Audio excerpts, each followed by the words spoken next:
क्यों सर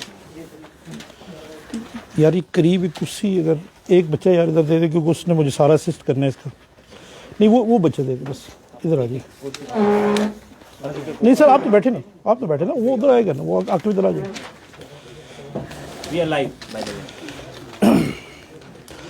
औज़ु बिल्लाहि मिनश शैतानिर रजीम, बिस्मिल्लाहिर रहमानिर रहीम। सबसे पहले तो मैं शुक्रिया अदा करता हूँ आपके लाइब्रेरी सेक्रेटरी साहब का, इस बार एसोसिएशन का, पूरी कैबिनेट का, और हमारे जो डिसिप्लिन कमेटी के चेयरमैन हैं, मेरे छोटे भाई हैं सैयद कमर सब्ज़वारी साहब, कुंडी साहब, कि ये तशरीफ़ लाए।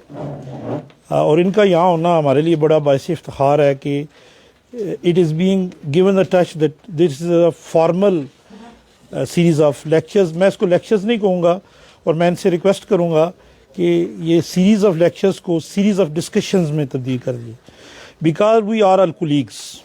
हम जो तमाम हैं, कोई जूनियर सीनियर नहीं होता। ये तमाम जो बार में लोग आए हैं, मैं हूँ, कुंडी साहब हैं या सब्ज़वारी साहब हैं, we are all are students.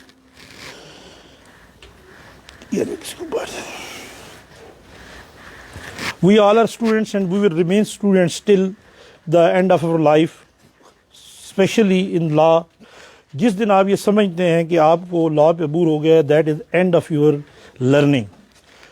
इसी तरह अब देखते हैं कि 1955, 55, 56 की जजमेंट्स होंगी, तो सुप्रीम कोर्ट आके 2020 में 2019 में उसको रिवर्स करती है। इसका ये नहीं है कि वो जजमेंट गलत होती है, वो होता है कि एक नया लॉ डेवलप होता है, with the passage of time नई चीज़ें आती हैं और उसी की नई इंटरप्रिटेशन आती है, और आप देखते हैं कि वो इंटरप्रिटेशन जो है वो आज तक किसी के ज़हन में नहीं आई। तो जो ये लॉ है, ये किसी की मिरास नहीं है। हमारे उस्ताद मोहतरम काजी अमीन साहब वो कहते थे कि ये किताब किसी की नहीं, उसी की है जो पढ़ता है। ये उसकी भी नहीं है CPC जिसने इसने लिखी है, ये उसी की है जो इसको पढ़ता है। तो हम कोशिश करेंगे, it would be treated as a group discussion. Me and Kundi साहब और कमर सब्ज़वारी साहब, we will share our experience. हमारा एक्सपीरियंस शायद आपसे थोड़ा बहुत बेहतर हो सकता है, लेकिन आपके पास कोई टाइम भी है, आपका नॉलेज भी है, आप नए पढ़े हुए हैं, ताज़ा पढ़े हुए हैं, तो आपका जो नॉलेज है वो हमसे बेहतर होना चाहिए, आपकी रिसर्च बेहतर होनी चाहिए। हम जो चीज़ उसमें ऐड कर सकते हैं वो हमारा एक्सपीरियंस है, हम उसको रिफ़ाइन कर सकते हैं, आपकी किसी क्वेरीज़ का जवाब दे सकते हैं ड्यू टू अवर एक्सपीरियंस। लेकिन ना हमारी अब प्रॉब्लम ये है कि शायद हमें उतना सहूलतें नहीं है, उतना हमारे पास स्किल नहीं है कि उसकी सर्चिंग कर सकें जो आपके पास है। तो इसलिए मैं ये एडमिट करता हूँ कि कोई बाज़ दफ़ा कोर्स में या आपकी इस ग्रुप डिस्कशन में कोई ऐसा क्वेश्चन भी आ सकता है जिसको मैं आंसर करने के लिए भी आपसे वक़्त ले सकता हूँ कि भाई मैं इसको कल आंसर करूँगा। ये किसी की मिरास नहीं है। आपको भी पूछने में इसलिए शर्माना नहीं चाहिए कि जो चीज़ मुझे नहीं आती या सब्ज़वारी साहब या कुंडी साहब को नहीं आती, वो हम कैसे एक्सपेक्ट कर सकते हैं कि आपको आएगी।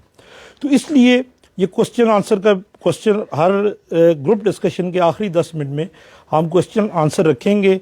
मेरी रिक्वेस्ट होगी कि अपने मोबाइल फ़ोन को, मैंने अपना मोबाइल फ़ोन स्विच ऑफ करके दे दिए, ये 1.5 घंटा अपने मोबाइल फ़ोन को स्विच ऑफ करें। ये समझें कि ये हम इबादत के तौर पे अपने प्रोफेशन के लिए, इस काम के लिए बैठे हुए हैं। ये 1.5 आवर हमने अपने स्किल्स के लिए, अपने प्रोफेशन के लिए रखना है। तो लेट्स स्टार्ट फ्रॉम CPC। मैं कुदरती तौर पे जब मैंने ये शुरू किया तो आई केम अक्रॉस लेक्चर्स जो ईयर 2005 में when I had joined as a civil जज, तो हमें लेक्चर सैयद नजम हुसैन काज़मी साहब ने दिए थे, who is authority on this topic. तो मैंने उनको भी कंसल्ट करते हुए, ये पता नहीं कहाँ से मुझे मिल गई, लेकिन ये अब उस पर जो डेट लिखी हुई है वो बड़ी इंटरेस्टिंग है। आप में से बहुत सारे हमारे बच्चे होंगे जो उस वक्त कोई 4th या 5th क्लास में होंगे। This is 3rd of January 2005, exact 16 years back जो है वो जो हमने नॉलेज लेना शुरू किया था with the passage of time I am sharing with you. अब जो CPC है उसमें नो डाउट कि मैंने जो आपको ग्रुप डिस्कशन के लिए टॉपिक रखा है that is only relates to the civil suits. और उसका जो ग्रुप डिस्कशन का हमने टॉपिक रखा है फ्रॉम इंस्टीट्यूशन टिल एग्जीक्यूशन, कि आपने इंस्टीट्यूशन से लेकर एग्जीक्यूशन तक उसको पाया तकमील तक किस तरीके से पहुंचाना है, उसमें आपको कौन कौन सी हर्डल्स आएंगी और कौन कौन सी चीज़ें हैं जिनकी आपने केयर करनी है, कौन सी ऐसी चीज़ें हैं जो अगर आप भूल जाएं या आप ना करें तो वो क्योरेबल हैं, और कौन सी हैं जो क्योरेबल नहीं है, उसकी आपको कॉन्सिक्वेंसेस बियॉन्ड योर इमेजिनेशन होंगे और वो आपको और आपके क्लाइंट्स को भुगतने पड़ेंगे। तो बेसिकली फर्स्ट ऑफ ऑल जो मैं एक आपको एक ओवरऑल सीपीसी में देना चाहता हूँ विदाउट टचिंग माय सब्जेक्ट, ये एक ओवरऑल व्यू है। सीपीसी को अगर आपने ग्रिप करना है और आप चाहते हैं कि सीपीसी हमें इसमें जो प्रोविजंस हैं वो content in CPC as well as its rules, because the rules are the first schedule of the CPC. ये जो रूल्स हैं ये पार्ट ऑफ सीपीसी एनेक्टमेंट के नहीं है, ये इसका रूल्स हैं जिसमें प्रोसीजर दिया गया है। आपका जो सेक्शंस हैं वो 158 तक अब हो गए हैं, आगे 152 154 तक थे। इसमें आपका सब्सटेंस दिया गया है कि इस चीज़ में क्या क्या प्रोवाइड किया जाएगा। अब वो किस तरह प्रोवाइड होगा, अब उसमें सिर्फ ये दिया गया है कि ए सूट शिल start from presentation of a plaint.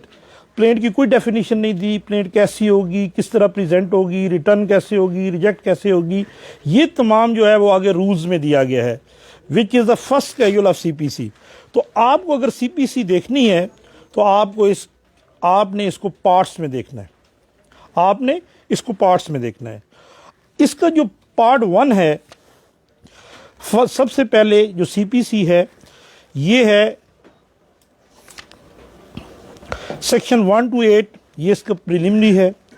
Part 1 से ये शुरू होती है और पार्ट 1 है सूट्स इन जर्नल, जो आज हम पढ़ रहे हैं सूट्स इन जर्नल, और ये सेक्शन 9 से लेकर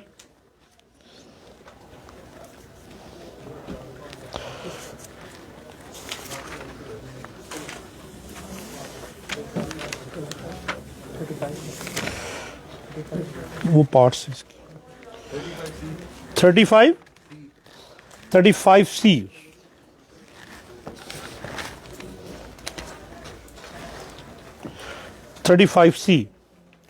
ये इसका पार्ट 1 है। पार्ट 1 सूट्स इन जर्नल, और यही वो प्रोविजंस हैं जो आप सिविल सूट्स में आपको मेन ऑर्डर 1 से ऑर्डर 20 तक और सेक्शन 9 से लेकर सेक्शन 35A तक आपको इनसे वास्ता पड़ेगा, इनमें कंटेंट होंगे। उसके बाद इसका पार्ट 2 शुरू होता है, that relates to execution, and it starts from section 36 and goes to section 74, और इसका कॉरस्पॉन्डिंग जो आपका ऑर्डर है वो है ऑर्डर 21। उसका फिर पार्ट 3 है, वो है इंसिडेंटल प्रोसीडिंग्स। पार्ट 4 सूट्स इन पर्टिकुलर केसेस, स्टेट के और जो गवर्नमेंट के होते हैं। और उसके बाद है आपका पार्ट 5 स्पेशल प्रोसीडिंग्स, जिसमें आर्बिट्रेशंस हैं, power to state case of opinion of court है। उसके बाद है पार्ट 6 है सुप्लीमेंटल प्रोसीडिंग्स। 95 तक आपकी जो भी प्रोसीडिंग्स है वो बिफोर द ट्रायल कोर्ट हैं। अब 96 onward, this is part 7, it relates to appeals, review, revision. बल्कि ये अपील्स की तक से 112 तक, रिव्यू और रिवीजन का अलग पार्ट है 113, 14 और 15, और पार्ट 9 है special provisions relating to high courts.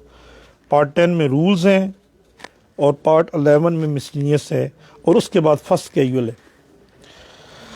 तो दिस इज़ द, अगर आपने ये देखना है तो आपको सीपीसी को इस हवाले से देखना पड़ेगा, इसको पार्ट्स में पूरी अगर आप देखेंगे पूरी ग्रिप करना, तो आपको कम से कम जजेस and advocates are suppose to know where is the law, they are not suppose to know what is the law.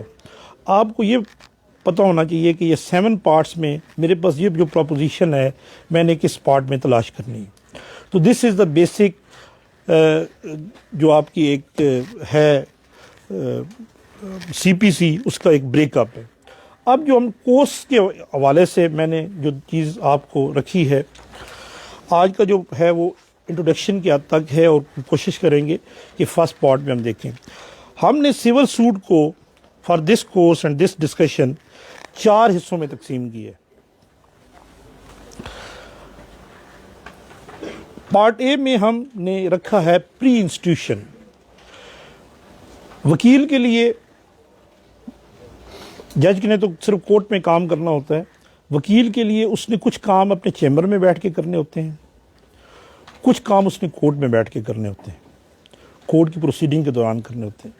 और सबसे इम्पॉर्टेंट उसके लिए वो होता है जब वो अपना ब्रीफ तैयार कर रहा होता है, जब वो लोगों से चीज़ें ले रहा होता है, उससे फैक्ट्स ले रहा होता है और अपना केस तैयार कर होता है।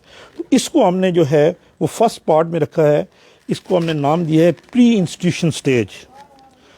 इंस्टीट्यूशन से पहले जब आप अपना प्लेन तैयार करना है तो आपको क्या क्या ज़रूरियात हैं, this is part A, pre institution stage.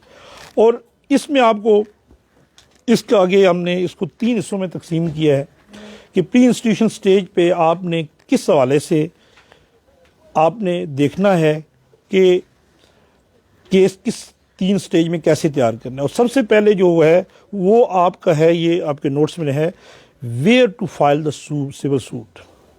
Where to file the civil suit, आपने ये सिविल सूट कहाँ दायर करना है। और इसमें जो रिलेटिंग प्रोविजंस हैं, अब जो सेक्शन 6 है, 9, 15 एंड 21 है अब CPC के अमेंडमेंट के बाद, आर्डर 7 रूल 10 है, और section 3 to 16, 3, 16 to 24 and West Pakistan civil code ordinance 1962 भी इसमें इंपॉर्टेंट है। सबसे पहले तो आपने, अब दूसरा ये कि when to file the civil suit, कि आपने ये सिविल सूट कब दायर करना है। और इसके लिए जो आपने रेलेवेंट प्रोविजंस देखनी है वो है लिमिटेशन एक्ट, कि आप जो सिविल सूट दायर करने जा रहे हैं इसकी लिमिटेशन क्या है। Where period to file is provided in the first casual in the order 2, specially order 2 rule 2। आपने देखना है कि आपने कोई चीज़ छोड़नी नहीं है, तमाम क्लेम एक दफ़ा लेके आना है, कोड ऑफ सिविल प्रोसीजर। और थर्ड को हमने किया है जी, how to file the suit and what to write in the plaint and what not to be write, कि आपकी प्लेंट की ड्राफ्टिंग जो है वो क्या होनी चाहिए, आपने उसमें क्या क्या चीज़ें लिखनी है और क्या चीज़ें नहीं लिखनी। और इसके लिए आपकी जो प्रोविजंस हैं वो है section 26, order 6, 7, order 1, 3, section 79, 80, 83 to 86, order 27 rule 1 to 3, order 28 rule 1 and 2, order 39 rule 1 and 2 जो आपकी पिटिशंस होती हैं, and 10, order 32 rule 1 and 2, order 33 rule 1 and 3, order 34 rule 1 and appendix A. ये इसके आपको प्लेंट और प्लीडिंग्स की CPC के साथ अपेंडिक्स A, B, C और ये है, उसमें आपके इनकी फॉर्मेट मिलेंगे। तो ये आपकी जो प्लीडिंग्स के हैं ये अपेंडिक्स A और इसका सब 2 है। ये फर्स्ट पार्ट में वी विल डिस्कस ये वो तमाम मैटर्स हैं which is to be dealt while sitting in your chamber, और उसको हम डिस्कस करेंगे कि किस तरीके से हमने पॉइंट्स लेने हैं, किस तरीके से हमने केस बनाना है, किस तरीके से सबसे पहले हमने क्या चीज़ बिफोर ड्राफ्टिंग द प्लेंट हमने असेस करनी है और उसके बाद अपने ड्राफ्ट करना है और किस तरीके से ड्राफ्ट करना है। सेकंड मरला आता है इंस्टीट्यूशन, प्री इंस्टीट्यूशन स्टेज के बाद इंस्टीट्यूशन ऑफ। अब जो आफ्टर इंस्टीट्यूशन को हमने 3 हिस्सों में तकसीम किया। ये प्री इंस्टीट्यूशन है, एक है प्री ट्रायल, एक है ट्रायल और एक है पोस्ट ट्रायल। प्री ट्रायल में वो तमाम चीज़ें होती हैं जो कि फ्रेमिंग ऑफ इश्यूज़ पे, जिस तरह आपका ट्रायल फौजदारी में कब शुरू होता है, आफ्टर फ्रेमिंग ऑफ चार्ज। तो जो सिविल ट्रायल है it take starts after the framing of issues. इससे पहले जितनी भी हैं वो प्री ट्रायल हैं। उसमें चाहे आपका फाइलिंग ऑफ रिटन स्टेटमेंट है, आपका बेटर स्टेटमेंट है, आपकी जो है वो impounding and production of a document है, व्हाट्सएवर जो भी अपीयरेंस बिफोर द कोर्ट है, ये तमाम जो है it is covered under the pre trial proceedings. Order 15 तक जो तमाम प्रोसीडिंग्स हैं वो हैं प्री ट्रायल प्रोसीडिंग, और इसमें जो रेलेवेंट प्रोविजंस हैं वो 27, 27A एंड 32 ऑफ CPC है। ऑर्डर 5 है जिसमें समनिंग होती है, appearance before the court and consequences of non appearance, ये ऑर्डर 9 है। आगे इसके रूल्स लिखे हुए हैं, वो आप देख लेंगे, हम डिस्कस करेंगे। Submission and drafting of written statement है, ये ऑर्डर 8 है। अब जो है सेक्शन 26A भी आ गया है जो अमेंडमेंट के बाद है। उसके बाद है टेम्परेरी इंजंक्शन की पटिशनों पर बहस है, जितनी भी टेम्परेरी इंजंक्शन की पटिशन्स हैं। डिस्कवरी एंड इंस्पेक्शन है जो कि आजकल हमारी कोर्ट्स में नहीं होती। Discovery and inspection is the most important aspect of civil procedure code because it narrows down the controversy before the framing of issues।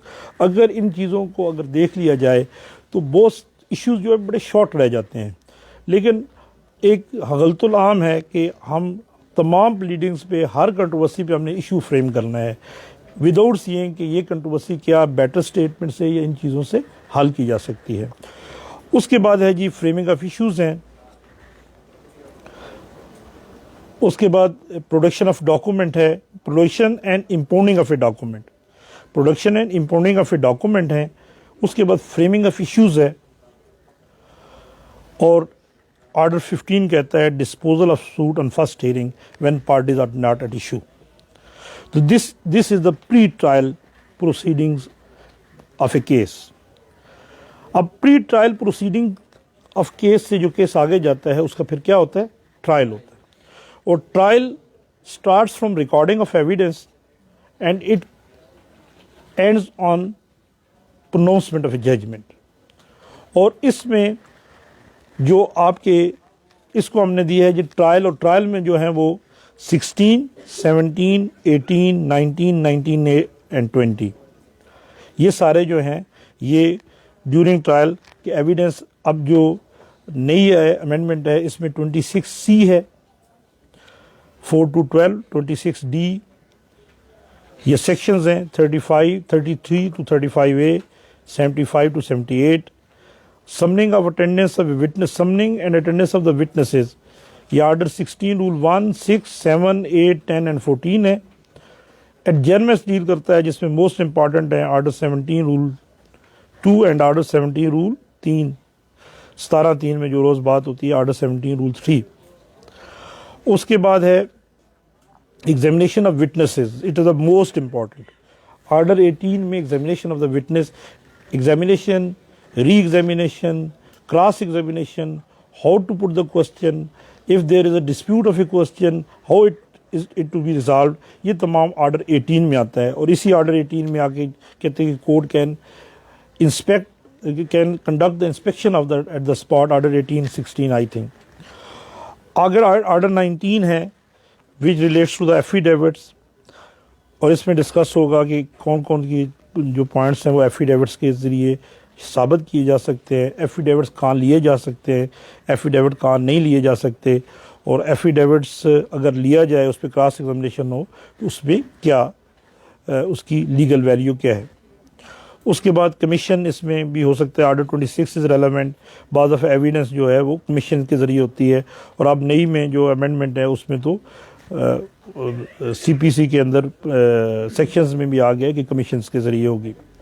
और आखिर में जो होता है वो order 20 relates to judgments. Judgments कितनी किस्म की होती हैं, जजमेंट डिग्रीज कितनी किस्म की होती हैं, जजमेंट डिग्री किस तरह पास होती है, और इसकी जो है प्रीलिमिनरी डिग्री कहाँ होती है और फाइनल डिग्री कहाँ होती है। ये है प्रोसीडिंग्स ऑफ ए ट्रायल। और इसके बाद है post trial proceeding. Post trial proceedings में it is a wider term, even appeal is the post trial proceedings, revision is the post trial proceedings, but relating this course and this discussion we have only considered the execution proceeding. This is the post trial proceedings. Execution का सबसे जो lengthy order है CPC में वो कौन सा है? Order 21। तो बता सकते हैं इसके कितने रूल्स हैं?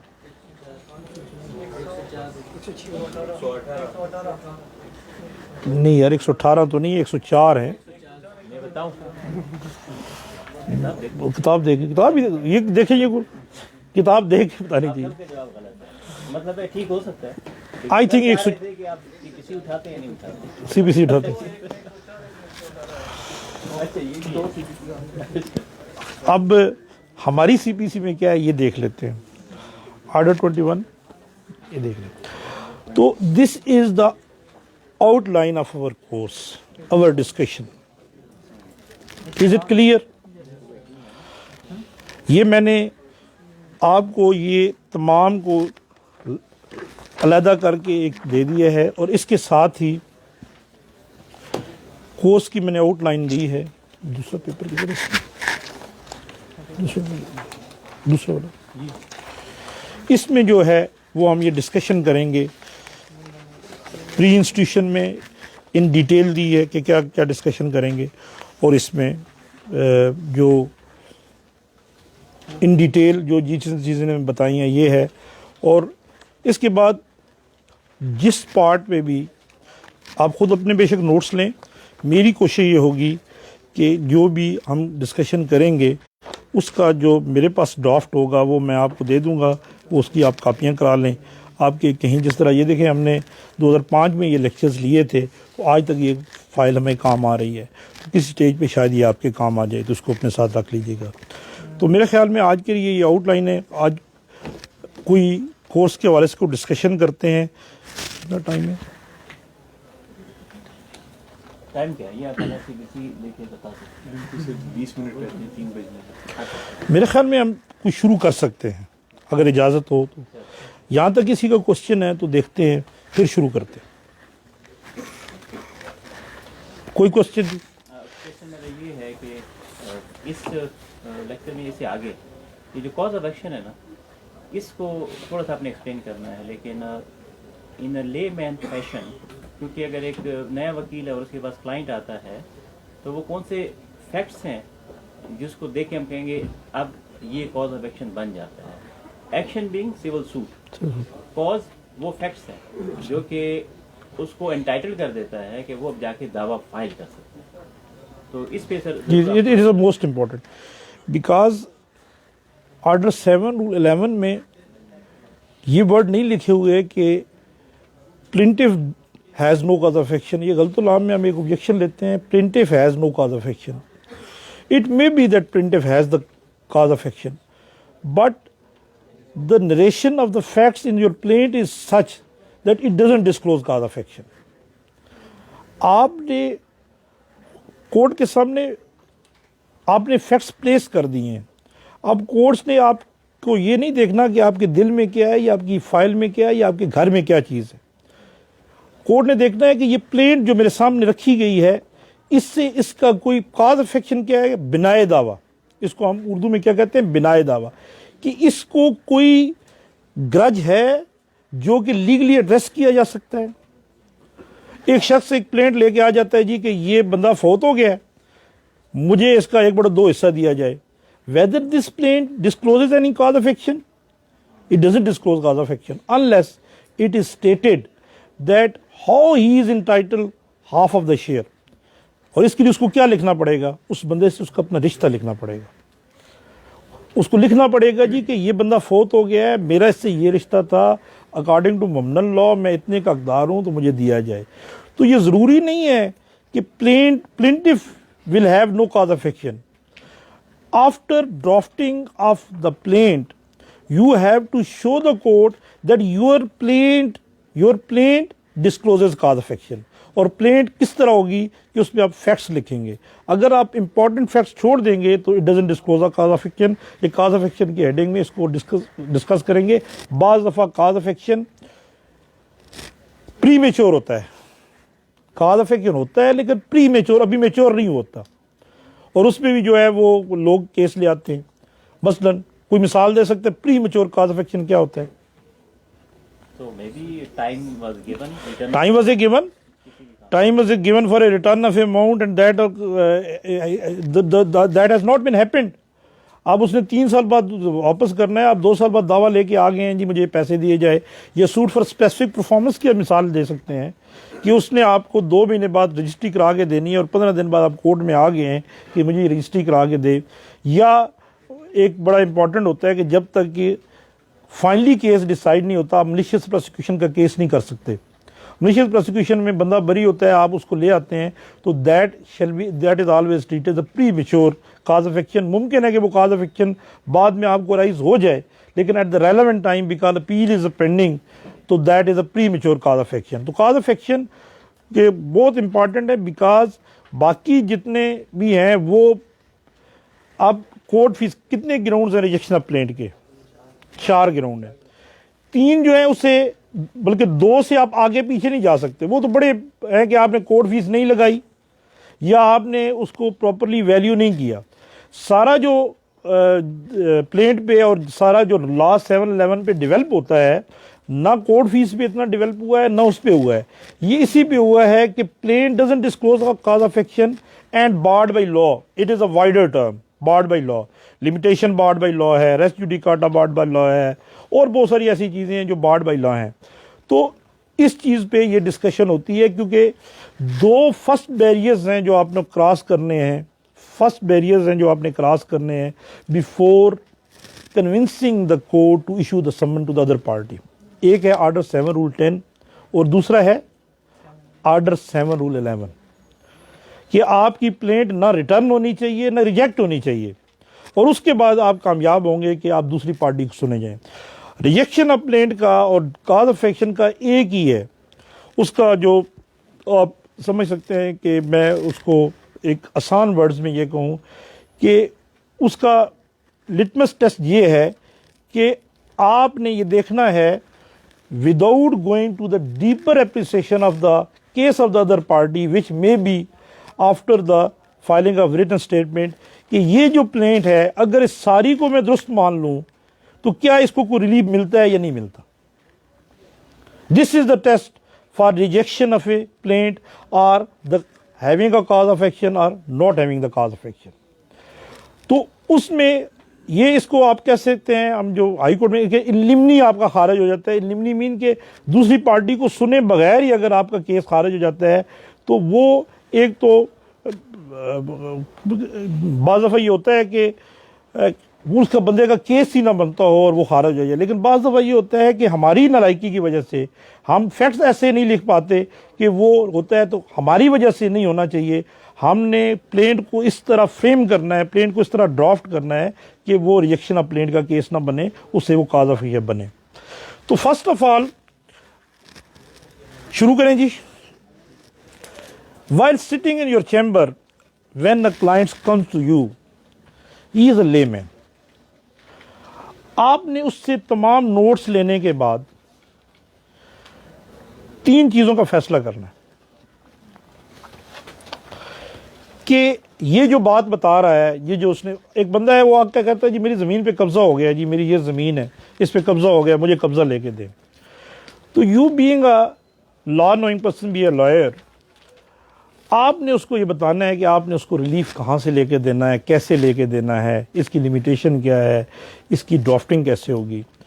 तो फर्स्ट ऑफ ऑल जो चीज़ आपने डिसाइड करनी है, कोई बता सकते हैं क्या है? तो इसकी रेमेडी क्या है?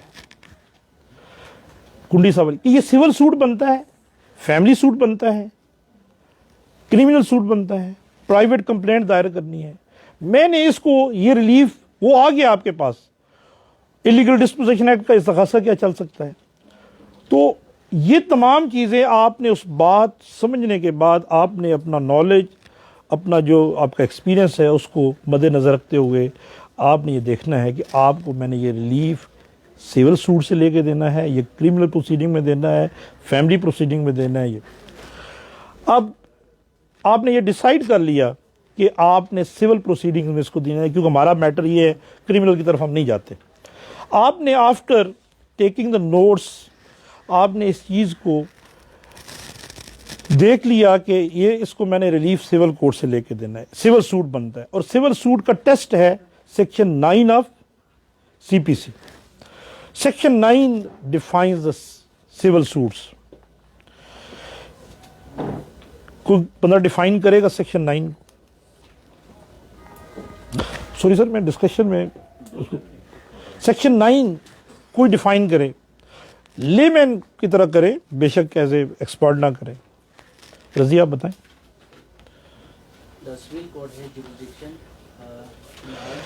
कौन सा, किस सूट को आप सिविल सूट कह सकते हैं? सर जिसमें सिविल राइट, जिसमें right to office or property contest हो, right to office or property contest हो, उसको सिविल। ये नेक्स्ट एक लेक्चर में मैं आपको पूरी एक लिस्ट दूंगा जो सुपीरियर कोर्ट्स ने ये कहा है कि ये सिविल राइट्स हैं, ये सिविल सूट बनता है, ये सिविल सूट नहीं बनता। बाज़ दफ़ा ये इस तरह मिक्स होता है कि एक स्पेसिफिक सर्कमस्टांसिस में वो सिविल सूट बनता है, लेकिन एक स्पेसिफिक सर्कमस्टांसिस के बगैर वो सिविल सूट नहीं बनता। फर्स्ट ऑफ ऑल मैं एग्जांपल देता हूँ, मैं कहता हूँ I am Mughal by caste, मैं इसको डिक्लेयर कराना चाहता हूँ, it is not a civil suit. भाई मैं जो भी कास्ट रखूँ इसका किसी से कोई तल्लक वास्ता नहीं है। इट इज़ नॉट अ, मैं नहीं डिक्लेयर करा सकता कि मैं I am a person of Mughal caste, मैं नहीं डिक्लेयर करा सकता।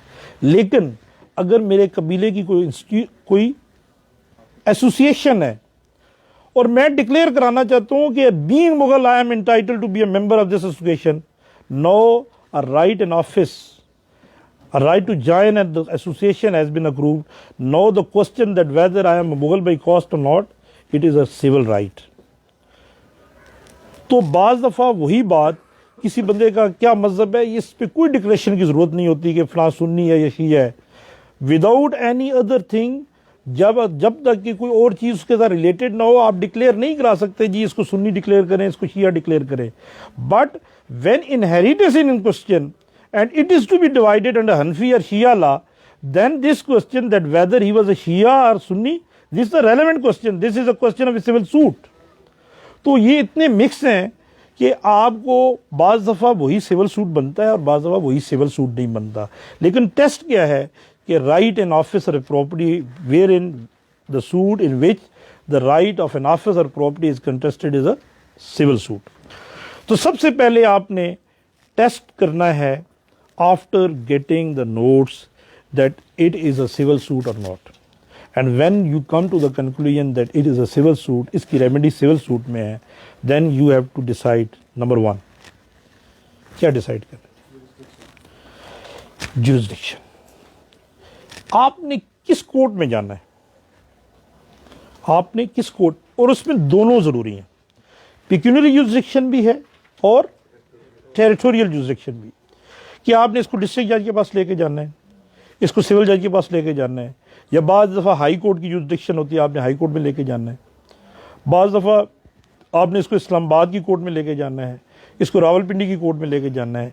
तो this second question which is to be answered कि आपने इसको किस कोर्ट में लेके जाना है, it relates to the jurisdiction of the court. उसके बाद क्या डिसाइड करना है जी, मैं आपसे ये डिसाइड करूंगा। ये कॉमन बात है, ये कॉमन बात है। सबसे पहले वो बंदा आया है, आपको बताया, उसने हम डिसाइड किया कि इसका सूट फॉर पोजेशन करना है। ये आगे एक अलग बात है, पोजेशन किस तरीके से करना है, पोजेशन अंडर सेक्शन 8 करना है, पोजेशन अंडर सेक्शन 9 करना है, पोजेशन थ्रू पार्टीशन करना है, ये लंबी बहस है। लेकिन आपने ये तय कर लिया है कि मैंने इसका सूट फॉर पोजेशन तय करना है और सिविल कोर्ट में है, तो उसके बाद आपने देखना है कि इसको किस सिविल कोर्ट में लेके जाना है। उसमें टेरिटोरियल भी है और पिक्यूनरी भी। अब सेकंड है जी लिमिटेशन भी है। उसके बाद आपने क्या देखना है, मैं बिल्कुल फॉर्म ऑफ सूट पे आ रहा हूं, जो चीज जिस तरतीब से लिखी जाएगी उसी तरतीब से बता रहा हूं। पार्टीज टू द सूट, कि भाई मैंने ये करना है तो किसके खिलाफ करना है और किसकी तरफ से करना है। आपने किसी डिपार्टमेंट के खिलाफ करना है, किसी प्राइवेट पर्सन के खिलाफ करना है, आपने 2 बंदों की तरफ से करना है, आपने 1 बंदे की तरफ से करना है। जेंडर ऑफ प्लेंटिफ्स भी है, जेंडर ऑफ डिफेंडेंट्स भी है, gender of causes of action भी है कि कॉजेज ऑफ एक्शन आप कौन कौन से ज्वाइन कर सकते हैं। आज तो मैं आपको आउटलाइन दे रहा हूँ कि आपने दूसरा देखना है कि इसमें पार्टीज कौन से होने चाहिए, पार्टीज टू द सूड कौन से होंगे, प्लेंटिफ्स कौन होंगे, डिफेंडेंट्स कौन होंगे, कितने प्लेंटिफ्स होंगे, कितने डिफेंडेंट्स होंगे, और डिफेंडेंट्स में कौन से डिफेंडेंट्स के लिए आगे उनको है कि एक होती है नेसेसरी पार्टी, एक होती है प्रॉपर पार्टी। नेसेसरी पार्टी कौन सी होती है जी? जिसके बगैर सूट चल नहीं सकता। जिसके बगैर सूट का फैसला ही नहीं हो सकता। आपने ए से कर्जा वापस लेना है, ए के पास कब्जा है और आप ए को पार्टी नहीं बना रहे, तो आप no effective degree can be pass. Shah साहब ने बड़ी डिटेल कि जिसको शामिल किए बगैर उसका फैसला ही नहीं हो सकता, that is a necessary party. और उसके बाद होती है एक प्रॉपर पार्टी। प्रॉपर पार्टी होती है कि वो उसके बाद फैसला तो हो सकता है, लेकिन उसको पार्टी बनाने से आपका दुरुस्त फैसला होगा या वो फैसले में सहूलत देगी। मसलन रेवेन्यू रिकॉर्ड है, पटवारी है, सीडीए है, अब इनका हमारे केस से कोई तल्लक नहीं होता, लेकिन वो अपना इनपुट देते हैं। अब हर केस में जो रेवेन्यू ऑफिसर्स हैं वो नेसेसरी पार्टी नहीं होते, या सीडीए नेसेसरी पार्टी नहीं होता, इरिस्पेक्टिव के आपका रिलीफ मेन ही सीडीए के खिलाफ हो। मतलब अलाटमेंट का झगड़ा है और अलाटमेंट सीडीए ने क्यों, तो उसमें तो वो सीडीए नेसेसरी पार्टी है। लेकिन दो ए और बी का एक प्लॉट का स्पेसिफिक परफॉर्मेंस का सूट है, तो उसमें CDA is not necessary party, लेकिन हम उसको क्यों पार्टी बनाते हैं? इसलिए पार्टी बनाते हैं कि वो अपना रिकॉर्ड देगा और इनपुट देगा, वो बता देगा कि इसका दूसरा सूट तो नहीं चल रहा, ये प्लॉट कैंसिल तो नहीं हुआ हुआ, या बाद में जब इसने एग्जीक्यूशन करानी है तो उसमें उनका ऑब्जेक्शन नहीं आएगा कि हमने को नहीं सुना। तो दो किस्म की पार्टीज होती हैं, एक होती है नेसेसरी पार्टी, एक होती है प्रॉपर पार्टी। आगे इसको फिर डिस्कस करेंगे कि अगर पार्टी नहीं बनाएंगे तो उसके क्या कॉन्सिक्वेंसेस हैं। पार्टीज के बाद आपने क्या डिसाइड करना है जी? ऊपर heading in the court of mister so and so, नीचे पार्टीज ए वर्सेस बी, उसके बाद क्या लिखते हैं? Title of. आपने दावा कौन सा करना है, ये बड़ा इंपॉर्टेंट होता है। आपने कौन सा दावा करना है? आपने सूट फॉर स्पेसिफिक परफॉर्मेंस करना है, आपने suit for position under section 9 करना है, आपने सूट पोजीशन अंडर सेक्शन 8 करना है, आप वो को शेयर आपने पोजीशन थ्रू पार्टीशन करना है। तो this is the title of A suit. और टाइटल ऑफ द सूट में you can join more claims, more reliefs in one. बल्कि सेक्शन 42 हेड के अंदर तो ये है कि अगर आप ज्वाइन नहीं करते तो आपका दावा ही, अगर आपको कोई ऐसी रेमेडी है जो आपने मांगनी है और आप नहीं मांगते तो वो आपका दावा ही खारिज हो जाता है, वो that is hit by section 42 का जो प्रोवाइजो है। तो आपने उसमें मसलन एक मकान का आपने डिक्लेरेशन भी मांगना है, आपने उसका पोजीशन भी मांगना है, आपने उसका मीन प्रॉफिट भी मांगना है, आपने उसका इंजेक्शंस भी मांगना है। तो ये सारे जो क्लेम हैं तो वो आप इकट्ठे करेंगे, ये बनेगा suit for declaration, position, recovery of mean profit and permanent injections. ये सारे क्लेम आप इकट्ठे कर सकते हैं। अब आपने ये भी डिसाइड कर लिया जी कि ये चीज़ें करनी है, उसके बाद आपने क्या लिखना है? Narration of facts. Narration of facts, narration of facts में यू आर एट लिबर्टी। सिर्फ ऑर्डर 7 में, ऑर्डर 6 में भी और ऑर्डर 7 में भी है कि कुछ कुछ चीज़ें ऐसी हैं जो आपने लाजमी लिखनी है। वो रेलेवेंट टाइम पे आप डिस्कस करते हैं कि अगर आप वो ज़री जायदाद है, सर्वे नंबर है और उस तरीके से बाकी चीज़ें, वो एट द रेलेवेंट टाइम हम डिस्कस करेंगे। फैक्ट्स में आपने 10 पैरे लिखे हैं, 11 पैरे लिखे हैं, 12 पैरे, जो भी है, ये फैक्ट्स लिखने हैं। फैक्ट्स की सीक्वेंस ये होनी चाहिए कि अगला फैक्ट पहले वाले फैक्ट से, आप जो आप फैक्ट ने 5वें नंबर पे बताना है वो आपने पहले नंबर पे और पहले वाला 5वें नंबर पे लिख दिया तो कोर्ट को या किसी बंदे को कोई समझ नहीं आई है। फैक्ट्स को नरेशन का एक ही तरीकाकार है कि जिस तरीके से हुए हैं उसी तरीके से लिखते जाएं। फैक्ट्स को नरेट करने का तरीकाकार क्या है कि जिस तरीके से हुए हैं इसी तरीके से लिखते जाएं। मसलन आपने suit for position through partition दायर करना है और आपके वालिद साहब की जायदाद है, तो फर्स्ट पैरे में आप क्या लिखेंगे? फर्स्ट पैरे में लिखेंगे जी कि this property was owned by my father such and सच, ठीक है। दूसरे में क्या लिखेंगे?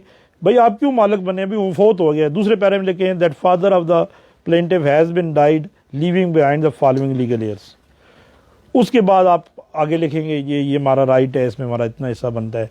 अब अगर आप पहले लिख दें जी कि इसमें हमारा इतना हिस्सा बनता है, ये हमारे बाप की जगह थी, और उसमें आगे लिख दें जी वो फलां डेट को फोत हुए, तो आपने कोर्ट को भी समझाने के लिए और क्लाइंट को भी समझाने के लिए, और ये क्योंकि ये सुप्रीम कोर्ट तक यही प्लेंट जाती है।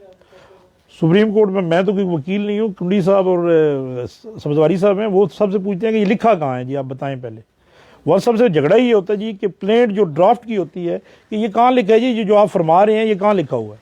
तो आपने लिखना है और उस सीक्वेंस से लिखना है कि उसको समझ आ सके। नरेशन ऑफ फैक्ट्स में because pleading is nothing but क्या है जी, is precise statement of material facts.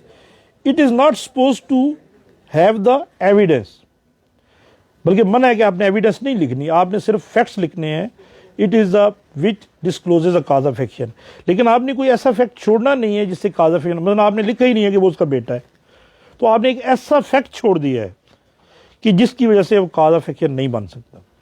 तो आप नरेशन ऑफ फैक्ट्स ने उस तरतीब से लिखना है, और उस नरेशन ऑफ फैक्ट्स को तरतीब से इस तरह लिखना है कि जो तीनों रेमेडीज़ हैं वो उससे फ्लो आउट हों, कि इन फैक्ट से आपको तीनों रिलीफ मिलते हैं।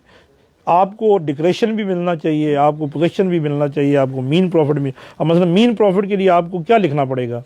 मीन प्रॉफिट के लिए आपको लिखना पड़ेगा कि भाई ये प्रॉपर्टी वो यूज़ कर रहा है, वो किराए पे ले रहा है, उसने आगे इससे फ़ायदा उठा रहा है, वो खुद वहाँ दुकान कर रहा है, तो मुझे इसका हिस्सा दिया जाए जितना मेरा हिस्सा बनता है। तो ये सारी चीज़ें अगर ये नहीं लिखेंगे तो आप मीन प्रॉफिट की हद तक आपका केस जो है वो उसका कोई काज ऑफ एक्शन नहीं बनेगा। उसके बाद 3 लीगल पैराज हैं जी, 3 लीगल पैराज हैं। फर्स्ट ऑफ ऑल है आपका cause of action. Cause of action, cause of action को लिखते हुए आपने ये देखना ज़रूर है कि आपका जो सूट है वो विद इन टाइम हो from last day of accrual of cause of action. Last day of accrual of cause of action से आपका सूट विद इन टाइम होना चाहिए।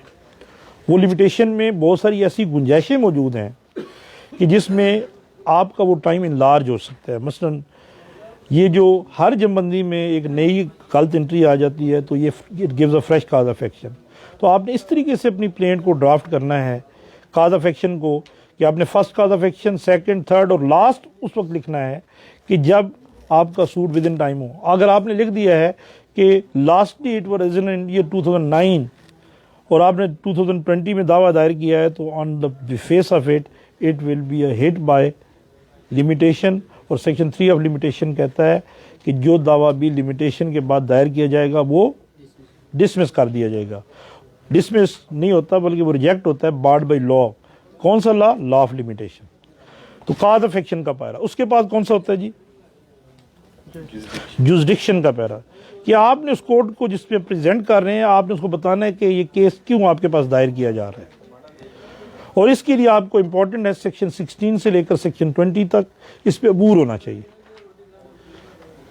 16, 17, 18, 19 एंड 20 ये 5 सेक्शंस हैं जिसमें अब बताती हैं कि इमूवल प्रॉपर्टी का केस कहाँ होगा, मूवेबल प्रॉपर्टी का कहाँ होगा, अदर केसेस कहाँ होंगे, अगर 2 प्रॉपर्टीज़ मुख्तलिफ इलाकों में तो कैसे होंगे।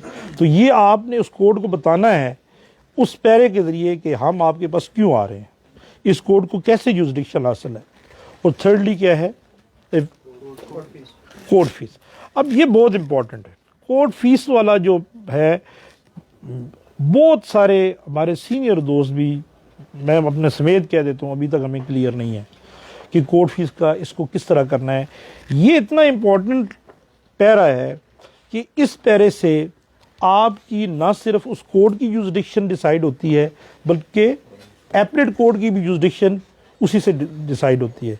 Section 18 of West Pakistan civil code ordinance says that forum of appeal shall be decided as per the value mentioned in the plaint unless varied by the court.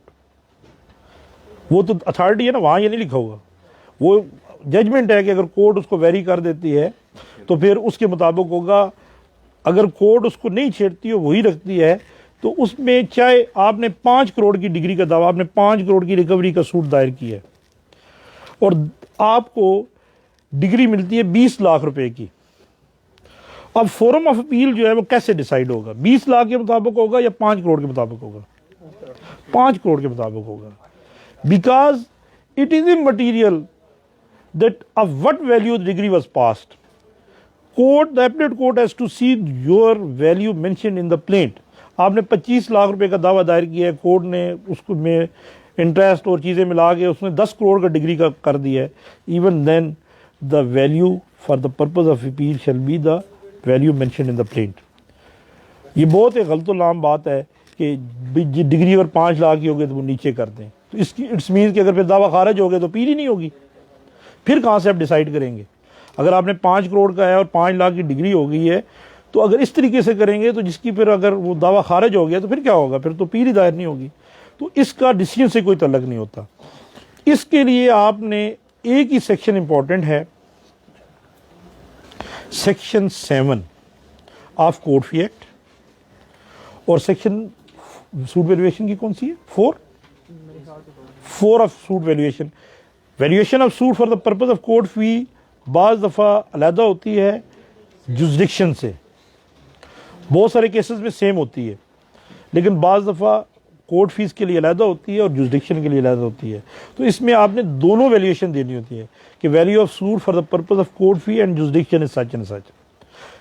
मसलन suit for possession through partition में उसकी जो court fee assess होती है वो होती है 10 times of the annual net profit, और उसकी जुरिसडिक्शन होती है 15 टाइम ऑफ द एनुअल, उसका जो लगान होता है जो मालिया लैंड रेवेन्यू पेड।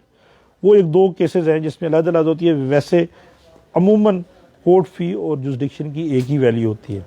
तो ये लिखने के बाद अब आपने क्या लिखना है जी? प्रेयर। और प्रेयर में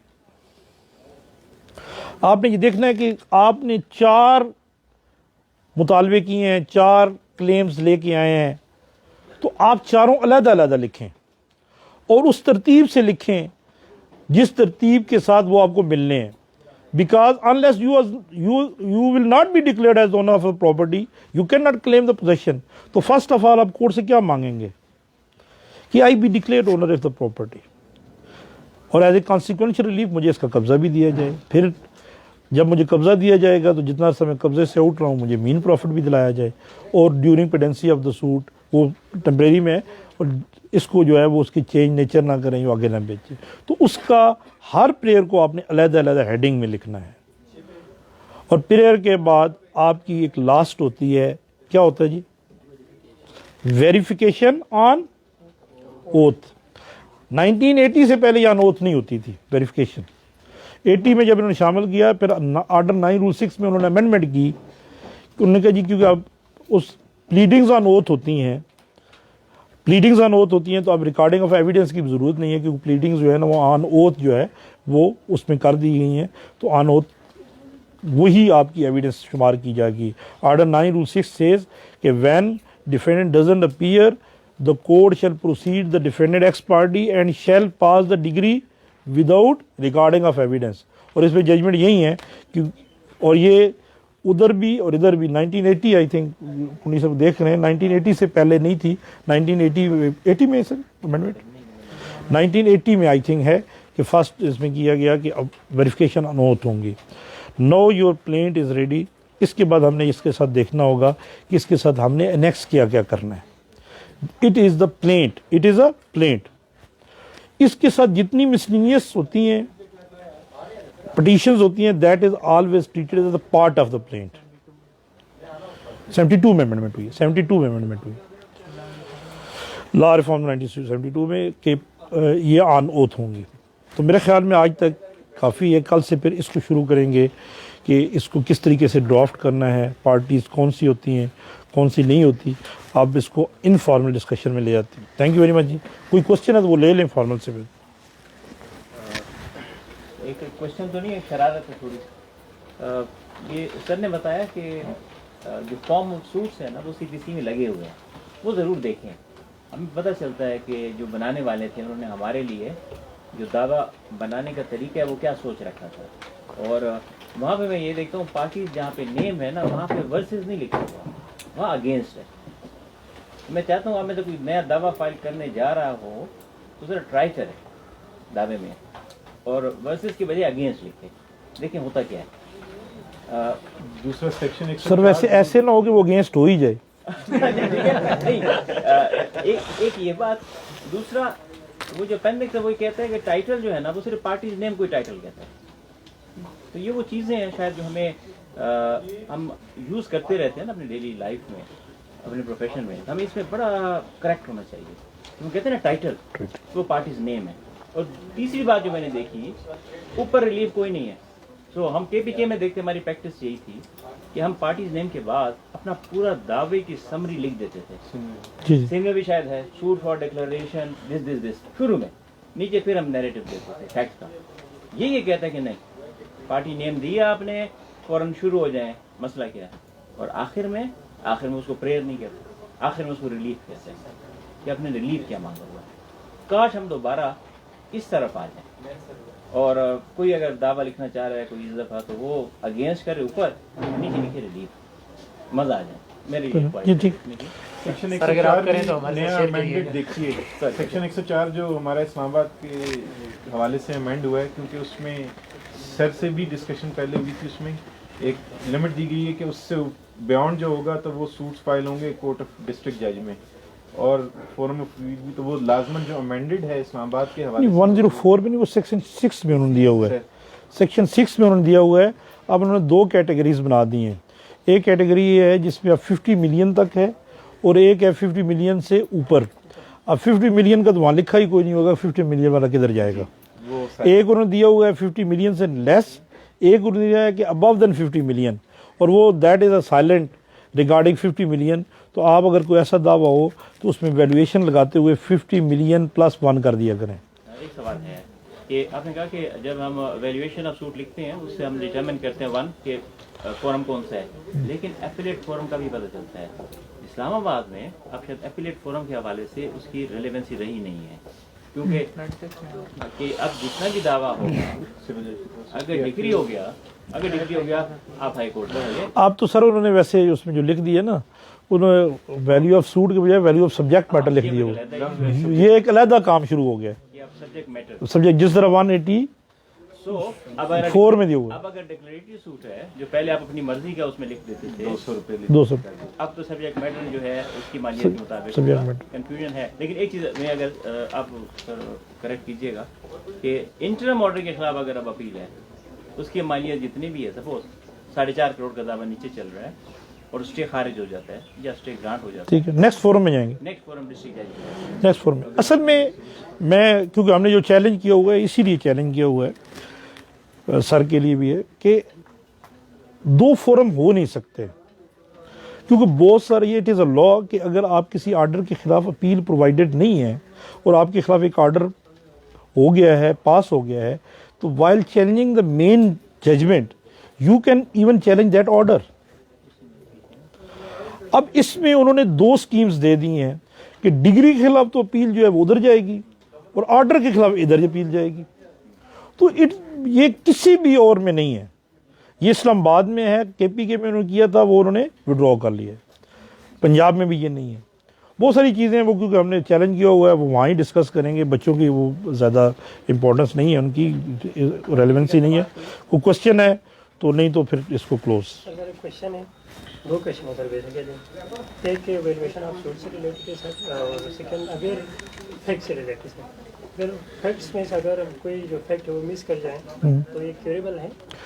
सेकंड सर क्वेश्चन जी sir, valuation of the suit से रिलेटेड सर, हम लिखते हैं कि for the purpose of jurisdiction और court fees the value of the suit like this. अगर कोई प्रॉपर्टी जिसकी अमाउंट करोड़ों में हो, लेकिन हम उसकी जो है for the purpose of the jurisdiction या कोर्ट फीस बहुत ही कम वहाँ पे मेंशन करते हैं, तो उसके अगेंस्ट जो दूसरी पार्टी वो क्या ऑब्जेक्शन डाल सकती है? जी बिल्कुल। ये देखिए, ये जिस तरह सर ने फरमाया ना, 74C of court fee act gives you the authority के 200 करें, 2 लाख रुपए करें, ये आपकी अपनी डोमेन है। सूट फॉर डिक्लेरेशन में 74A में उन्होंने अब कह दिया है, लेकिन वो क्योंकि पंजाब की अमेंडमेंट है, फेडरल की नहीं है। यहाँ 4C है। 4C सेज के when you are filing a suit for declaration अब स्पेसिफिक परफॉर्मेंस में तो आप ये नहीं कर सकते, स्पेसिफिक परफॉर्मेंस में तो वैल्यू ऑफ सब्जेक्ट मैटर के साथ होगा, ज़्यादा ये आता ही सूट फॉर डिक्लेरेशन में है। तो सूट फॉर डिक्लेरेशन में आप कोई भी वैल्यू मुकर्रर कर दें, इसको ऑब्जेक्ट नहीं किया जा सकता, इसको ऑब्जेक्ट नहीं किया जा सकता। लेकिन बाज़ दफ़ा ये है कि सूट फॉर डिक्लेरेशन के साथ आपने कोई ऐसा क्लेम और भी किया, रसूल रिकवरी ऑफ मनी किया होता है, मीन प्रॉफिट की, मीन प्रॉफिट में तो खैर 15 रुपये का टिकट लगता है, लेकिन आपने कोई ऐसा क्लेम और किया होता है, कैंसिलेशन ऑफ ए डॉक्यूमेंट किया होता है, तो फिर उसकी वैल्यू उस कैंसिलेशन ऑफ डॉक्यूमेंट को जरिए भी होती है। और इसमें फिर एक लंबी बहस है कि कौन सी डिक्लेरेशन विदाउट कैंसिलेशन हो सकती हैं और कौन सी विदाउट कैंसिलेशन नहीं हो सकती। ये आई थिंक 1971 ढाका 979 को मैं बता दूंगा। उन्होंने कहा कि when you accept your participation in that document without getting that document cancel, you can not get declare your right, and when you denying your participation even without getting that cancelled you can get declared your right। तो ये एक बड़ी लंबी बहस है। आपका question ये था कि क्या वो ऑब्जेक्शन कर सकते हैं, ऑब्जेक्शन कर सकते हैं। अब ऑब्जेक्शन को कोर्ट ने इस तनाज़र में डिसाइड करना होता है। फैक्ट्स की आपने एक बात कही, फैक्ट्स दुरुस्त हो सकते हैं, एडमिशन दुरुस्त नहीं हो सकते। अगर उस फैक्ट में कोई आपका एडमिशन है ना, तो फिर वो आपने वहाँ एक चीज़ एडमिट कर ली हुई है और बाद में आप कहते हैं जी ये करेक्ट करना है, तो वो करेक्ट नहीं हो सकती। आप मतलब आपने लिखा है जी कि I am the son of that person, बाद में आप कहते हैं नहीं जी हम तो लिखना चाहते हैं I am the grand son, I am that, या आपने उसमें डिफेंडेंट के बारे में लिखा है ही इज द स्टेप सन या ही इज़ अ रियल सन, और बाद में आप कहते हैं नहीं जी हमने भूल गया था, मैंने रियल सन नहीं है, ही उसका जो है ना वो जो है स्टेप सन है, उसकी वालदा है।